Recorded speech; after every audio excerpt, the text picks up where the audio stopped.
जय हिंद friends, welcome to my channel. इस वीडियो में हम बात करेंगे यूपीएससी के उस एग्ज़ाम के बारे में कि यदि आपकी तैयारी चाहे कितनी भी हाई लेवल पे क्यों ना चले जाए, इस पेपर के बिना आपका एग्ज़ाम क्लियर होना असंभव है। हम बात कर रहे हैं सीसेट के बारे में। सीसेट मतलब सिविल सर्विस एप्टीट्यूड टेस्ट। इस एग्ज़ाम में क्या रणनीति होनी चाहिए और किस वजह से 2023 का पेपर देख के जीएस में जिस स्टूडेंट को 120 130 मार्क्स आए और उनका सीसेट में 66 नंबर नहीं आ पाया। तो बेसिकली आज हम सीसेट की रणनीति के बारे में चर्चा करेंगे कि आपको किन मुख्य बिंदुओं को ध्यान देना है और सीसेट क्रैक करना है। जैसे कि 2024 का एग्ज़ाम होने वाला है, तो वो स्टूडेंट के लिए भी ये वीडियो बेहद महत्वपूर्ण है, क्योंकि यदि उनकी सिलेबस कंप्लीट हो गई तो आप इस प्रायोरिटी में अपने सब्जेक्ट को डिवाइड करें और पढ़ें, और बाद बाकी 25 26 27 स्टूडेंट के लिए तो ये मोस्ट इम्पोर्टेंट है। तो बात कर लेते हैं। सी सेट में पहले 5 टाइप के प्रश्न पूछे जाते थे, बट अब 3 टाइप के प्रश्न मुख्यतः देखे गए हैं: कॉम्प्रिहेंशन, रीजनिंग, मैथ। मैं जिस टाइप से बता रहा हूँ उसी टाइप से आप इसकी महत्वता को भी जान सकते हैं। कॉम्प्रिहेंशन, जिसे लोग इंग्लिश का पेपर या हिंदी माध्यम वाले हिंदी का पेपर भी कह देते हैं, तो कॉम्प्रिहेंशन, रीजनिंग, मैथ। हम बात कर लेते हैं सी सेट में कुछ महत्वपूर्ण बातें की। आपको मात्र 66 नंबर लाने हैं, यानी आपको सिर्फ पास करना है इस एग्ज़ाम में। तो आपको 66 नंबर लाने के लिए इस एग्ज़ाम में क्या करना पड़ेगा? यदि कुल आपके 28 प्रश्न सही होते हैं तो आप सीसेट बहुत ही अच्छे तरीके से क्वालिफाई कर जाओगे।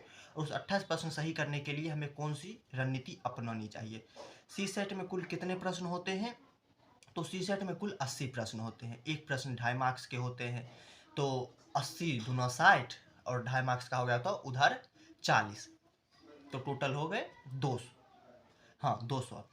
तो एक प्रश्न 2.5 मार्क्स के होते हैं आपके। यदि कुल 28 प्रश्न सही होते हैं तो आप सीसेट क्वालिफाई कर जाओगे। बट ये 28 प्रश्न कैसे सही हो, तो मैं आपको लाइन बाय लाइन बता देता हूँ। आप इतना कर ले, आपका सीसेट क्लियर हो जाएगा। बाद में की स्पेशली कॉम्प्रिहेंशन के लिए क्या करना है, या स्पेशली रीजनिंग के लिए क्या करना है, या स्पेशली मैथ के लिए क्या करना है, इसके लिए नेक्स्ट वीडियो जाएगी, आप उसे देख लीजिएगा। सर्वप्रथम आपको कॉम्प्रिहेंशन क्लियर करना है। अब बोलेगे कॉम्प्रिहेंशन क्यों? इसमें गलत होने के भी चांसेस होते हैं। थोड़ा सा आगे पीछे होगा तो पूरे प्रश्न गलत हो जाएंगे। पूरे के पूरे 2.5 मार्क्स तो कटेंगे ही कटेंगे, साथ में प्लस वाला भी चला जाएगा। तो थामा, आपको कॉम्प्रिहेंशन इसलिए करना है क्योंकि मैथ के अपेक्षा कॉम्प्रिहेंशन और रीजनिंग के सही होने के चांसेस ज़्यादा है। कॉम्प्रिहेंशन आप पढ़िए, उसमें मुख्यतः 3-4 टाइप होते हैं। उस टाइप पहले तो वो देखिए कि ये किस प्रकार से पूछा जा रहा है कॉम्प्रिहेंशन। उसके बाद उसका मेन कोड निकालिए और अपना उत्तर खोजिए और उसे बनाइए। ये लगभग 25 प्रश्न रहते हैं, मैं अप्रॉक्स बता रहा हूँ। उसमें से आपको लगभग 25 बनेगा तो बनेगा, लगभग 20 बनाना है। 20 बनाना है। इधर 20 प्रश्न हो गए। उसके बाद रीजनिंग में आ जाते हैं। रीजनिंग भी वही 20-25 रहते हैं, एवरेज मान लीजिए 20 ही रहता है। तो 20 रीजनिंग में यदि आप सारे कॉन्सेप्ट बेसिकली 10-15 कॉन्सेप्ट पढ़ के गए तो आपके आसानी से 15 रीजनिंग बन जाएंगे। तो उधर 20 बने थे, इधर 15, कितने हो गए?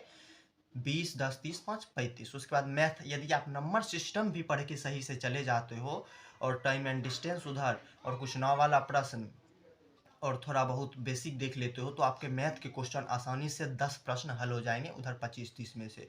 तो कुल 35 उधर हुए थे, फिर 35 10 45।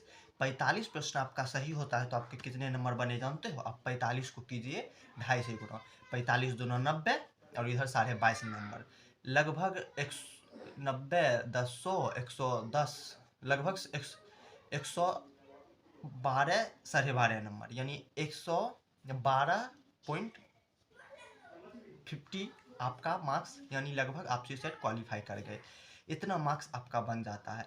तो इसी टर्म से आप अपने सीसेट को पढ़े। पहले कॉम्प्रिहेंशन का कमांड करें, उसके बाद रीजनिंग का करें, उसके बाद मैथ का करें। और एक बातों का ध्यान क्या रखना है, जब भी आप घर पे प्रैक्टिस कर रहे हो या फिर एग्ज़ाम में बना रहे हो तो आप एक प्रश्न को 2 मिनट से ज़्यादा किसी भी सूरत पे ना दें। जो प्रश्न 2 मिनट से ज़्यादा ले तुरंत उसे स्किप करें, अगले प्रश्न में जाए। एक मेनली फेल होने का यही रीज़न होता है कि हम किसी भी सब्जेक्ट को दिल पे ले लेते हैं कि अरे ये प्रश्न कैसे नहीं होगा, मैं पूरा पढ़ा हूँ कैसे नहीं होगा। इसी चक्कर में वो एक ही प्रश्न में 20-25 मिनट खपा देते हैं, देखते हैं टाइम बीत गया और उनका एग्ज़ाम क्लियर नहीं हो पाता है।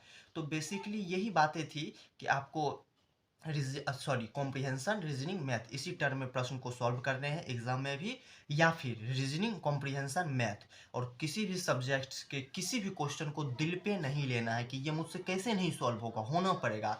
ऐसे में सीसेट क्वालिफाई नहीं होता है। CSAT is a technical exam, और इसके नाम से ही पता चलता है सिविल सर्विस एप्टीट्यूड टेस्ट, यानी आपकी बुद्धिमत्ता का एग्जाम है। आशा करता हूँ वीडियो पसंद आया होगा, और इसके बाद का जो वीडियो आएगा वो मैथ के लिए क्या करना है, रीजनिंग के लिए क्या करना है, कॉम्प्रिहेंशन के लिए क्या करना है, इस पर रहेगा। आशा करता हूँ वीडियो पसंद आया होगा। पसंद आया होगा तो वीडियो को लाइक कर दीजिएगा, चैनल को सब्सक्राइब कर दीजिएगा, और दोस्तों के साथ साझा भी कर दीजिएगा। जय हिंद, वंदे मातरम। मिलते हैं अगले वीडियो में।